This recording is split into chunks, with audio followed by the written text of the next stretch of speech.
Die zweite Amtszeit soll ab 13 Uhr eingeläutet werden. Dann stimmt das EU-Parlament über die Zukunft von Kommissionspräsidentin Ursula von der Leyen ab. Aber es gibt weiterhin erhebliche Widerstände.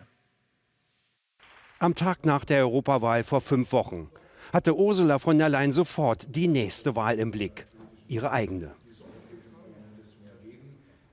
Während meines gesamten Wahlkampfes habe ich intensiv daran gearbeitet, eine breite und eine handlungsfähige Mehrheit für ein starkes Europa aufzubauen.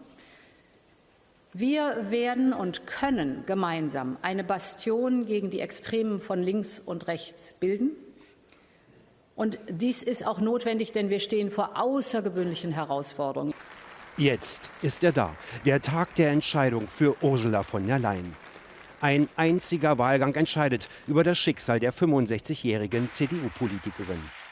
Nach ihrer finalen Bewerbungsrede in Straßburg stimmt das Europaparlament über die Zukunft der Kommissionspräsidentin ab. Doch ausgerechnet am Tag vor der Wahl diese Nachricht.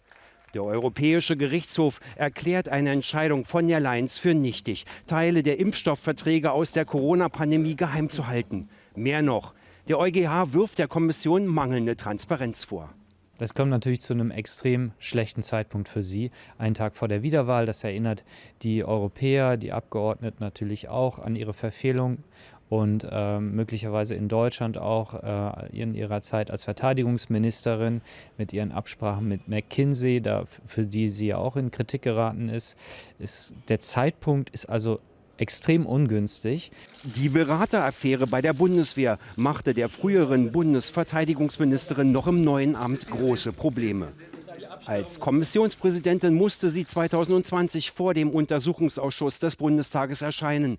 Es ging um fragwürdige Beraterverträge für einen dreistelligen Millionenbetrag und um gelöschte Handydaten der Ministerin. Und auch in der aktuellen Affäre wegen der Corona-Impfstoffdeals waren von der Leyens Handy-Textnachrichten auf einmal nicht mehr vorhanden. Bei der Wahl im Europaparlament hat sie nur eine Chance. Kein zweiter Wahlgang für die Präsidentin. Bei ihrer ersten Wahl 2019 waren es nur 9 Stimmen. Eine hauchdünne Mehrheit, die sie zur EU-Kommissionspräsidentin machte.